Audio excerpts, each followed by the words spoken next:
Salam sejahtera Malaysia, denyut nadi suara rakyat bergema di channel ini. Jangan lupa tekan butang subscribe, like dan share. Malaysia kita punya, cintai Malaysiaku, kita jaga kita.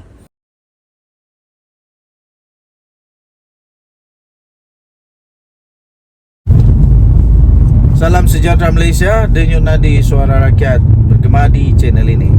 Akhirnya, betul-betul Muhyiddin dalam bahaya. Sekali lagi, ingat Muhyiddin masih ada lagi satu kes yang belum selesai. Walaupun sudah satu kes dia menang, tapi satu kes belum selesai. Dan ditambah dengan kes baru ini disahkan Muhyiddin sudah pun dipanggil untuk memberi keterangan dan disiasat. Ketua Polis Negara mengesahkan Muhyiddin telah pun selesai memberi keterangan. Selepas keterangan ini pastinya siasatan akan dibuat, dan selepas itu akan dibuat pertimbangan sama ada beliau perlu untuk didakwa atau tidak. Bekas Perdana Menteri Tan Sri Mahyadin Mat Yassin telah pun selesai memberikan keterangan kepada polis pada jam 10.25 pagi di sebuah bangunan di Jalan Sentral di sini pada hari ini. Ketua Polis Negara iaitu Tan Sri Razarudin Hussain berkata pihaknya telah selesai merakam kenyataan Mahyadin Mat Yassin pada hari ini berhubung ucapan beliau ketika beliau berkempen di pilihan raya kecil PRK Parlimen Pulai dan Dewan Undangan Negeri Dun Simpang Jeram baru-baru ini. Saya fikir ini satu tindakan yang cukup bagus daripada penguat kuasa di Malaysia. Betul-betul bagus. Jangan permainkan isu 3R lagi. Dalam kempen sepatutnya manifesto adalah pembangunan, adalah untuk rakyat, adalah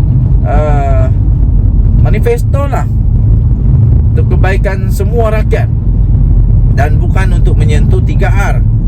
Apalagi kalau untuk menghina sultan ke, mempersoalkan sultan, apalagi untuk menghina bangsa lain atau agama lain, apalagi untuk merendah-rendahkan orang lain. Jadi baguslah selepas ini kalau semua ini dapat diselesaikan dengan baik. Ahli-ahli politik, orang-orang politik Malaysia akan berkempen dengan sihat. Tidak lagi membuat fitnah, tidak lagi menghentam bangsa lain kah, agama lain kah, tak kiralah dari siapapun. Jadi ini sangat-sangat bagus, dan saya fikir ahli politik perlu belajar daripada banyak sudah kes-kes yang menyentuh 3R ini. Dan polis tidak main-main dalam isu ini. Sentuh 3R memang akan disiasat oleh polis. Jadi terbaik polis di Raja Malaysia.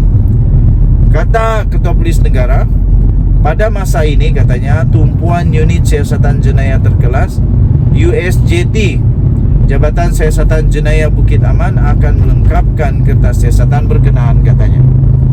Tambahnya lagi, proses merakam keterangan berhubung ucapan beliau itu sudah selesai sepenuhnya, dan polis akan melengkapkan siasatan sebelum diserahkan kepada Jabatan Peguam Negara untuk tindakan lanjut.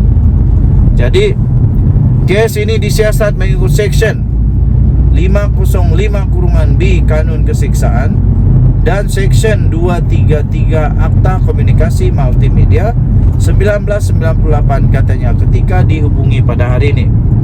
Beliau berkata keterangan berkenaan adalah bagi membantu siasatan berhubung ucapan beliau ketika berkempen di pilihan raya kecil PRK Parlimen Pulai dan Dewan Undangan Negeri Dun Simpang Jeram baru-baru ini. Muhyiddin ketika ditanya berhubung proses keterangan pada hari ini hanya memberikan isyarat bagus sebelum menaiki kenderaan dan beredar menuju ke Parlimen.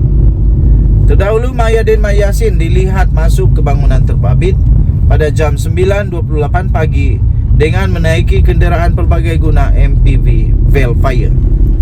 Okey, jadi disahkan Muhyiddin sudah pun diambil keterangan. Dan selepas itu kita akan tunggu apa seterusnya keputusan daripada siasatan pihak polis. Jika ada kes yang perlu untuk didakwa di mahkamah, pastinya pihak polis akan memberikan pendapat kepada AGC sama ada perlu atau tidak. Sabtu lalu Timbalan Ketua Polis Negara Datuk Seri Ayub Khan Maidin PC dilaporkan berkata pihaknya akan memanggil Muhyiddin Mak Yassin yang juga adalah pengerusi Perikatan Nasional PN pada hari ini, iaitu Isnin lalu kemarin, untuk diambil keterangan. Dan katanya ada 2 kertas siasatan yang dibuka terhadap Muhyiddin Yassin susulan kenyataan beliau berkaitan fatwa dan kenyataannya yang berkenaan orang Melayu akan hilang kuasa. Jadi kita akan panggil beliau untuk beri keterangan, katanya. Okey, jadi itu saja berita. Disahkan Muhyiddin sudah pun dipanggil untuk memberi keterangan. Dan polis akan membuat siasatan selanjutnya. Dan selanjutnya akan menyerahkan siasatan itu kepada pihak AGC untuk bertindakan seterusnya. Kalau Muhyiddin didakwa lagi, maknanya Muhyiddin akan bertambah lagi pendakwaan di mahkamah, kes di mahkamah. Dan semakin tersepitlah Muhyiddin dengan kes mahkamah. Kerana beliau sudah ada kes mahkamah, kalau kena lagi, bertambah lagi. Denyut nadi suara rakyat bergema di channel ini. Jangan lupa tekan butang subscribe, like dan share. Malaysia kita punya. Cintai Malaysia aku, kita jaga kita. Bye-bye. Salam sejahtera Malaysia. Denyut nadi suara rakyat bergema di channel ini. Ada satu berita yang agak lucu. Lucu betul lah. Kalau kamu setuju lucu, kamu boleh tulis sana lucu, tapi apa-apa sajalah. Tiba-tiba saja Wan Saiful, bekas orang kuat Muhyiddin ini, tiba-tiba saja kena jadi Setiausaha Agung DAP ke? Tapi dia berkata sampai mati pun saya tak ingin jadi Setiausaha Agung DAP. Anthony Locke sebelum ini meminta Wan Saiful agar supaya tidak mencampuri urusan DAP, terutama dalam soal bakal-bakal calon yang akan bertanding dalam PRN Pulau Pinang. Sampai timbullah cerita ini, iaitu sampai mati pun saya tak jadi. Saya tak ingin jadi Setiausaha Agung DAP, kata Wan Saiful. Jadi kalau tak mau jadi Setiausaha Agung DAP, janganlah menyibuk. Lebih baik Wan Saiful fokus dengan kes mahkamahnya itu. Sebelum, kalaulah dia kalah nanti, dia masuk penjara. Jadi daripada nak sibuk parti orang, bagus dia sibuk dengan hal dia sendiri. Dia pun ada masalah sendiri. Itu jawapan daripada Datuk Wan Saiful Wanjan kepada pertanyaan sinis Setiausaha Agung DAP Anthony Locke berhubung ura-ura terdapat usaha pihak tertentu untuk menukar Ketua Menteri Pulau Pinang. Katanya selaku ahli Parlimen Tasik Glogor, beliau menerima banyak maklumat mengenai Pulau Pinang, termasuklah pendedahan mengenai pergolakan politik dalaman negeri itu. Katanya pergolakan mereka memberi kesan kepada Pulau Pinang, sebab sekarang ini ada usaha satu kelompok dalam DAP untuk menukar Ketua Menteri yang ada sekarang dengan calon daripada mereka. Nama-nama yang disebut pula ialah seperti ahli Parlimen Bukit Mertajam, Stephen Sim. Apabila saya sebut buat kali pertama beberapa hari lepas bahawa ada usaha dalam DAP untuk menukar Ketua Menteri, Locke mengatakan bahawa Wan Saiful, adakah kamu Setiausaha Agung DAP? Itulah, kamu Setiausaha Agung DAP kah sampai kamu tahu banyak perkara? Aduh. Kemudian dia kata, saya nak jawab kepada Locke pada malam ini. Kalau bagi tawaran, kalau dibayar pun sampai mati pun saya tak ingin jadi Setiausaha Agung DAP.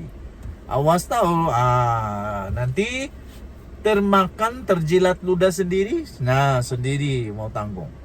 Wan Saiful berkata demikian ketika berucap pada satu ceramah Perdana Perikatan Nasional Parlimen Bangi Jelajah Selangor Baru di sini pada malam tadi. Lok sebelum ini meminta untuk Wan Saiful agar tidak mencampuri urusan parti itu, terutama dalam soal calon-calon yang bertanding dalam pilihan raya PRN. Beliau juga menasihatkan supaya bekas ketua penerangan Parti Pribumi Bersatu Malaysia itu supaya menjaga urusan partinya sendiri berbanding ahwal parti lain. Katanya, saya tanya, adakah dia, iaitu Wan Saiful, Setiausaha Agung DAP? Maka dia boleh tentukan calon kita. Soal lo. Jadi itulah Wan Saiful, lebih baik fokuslah dengan parti sendiri, fokuslah dengan masalah sendiri. Kes mahkamah, rasuah. Lepas tu kalau nak fokus, kalau nak sibuk tentang hal parti, sibuklah dengan presiden kamu yang dah 2 pertuduhan, 2 kali naik mahkamah, maksudnya di mahkamah. Lebih baik begitu daripada sibuk dengan parti yang lain. Dan Junadi Suara Rakyat bergema di channel ini. Bye bye.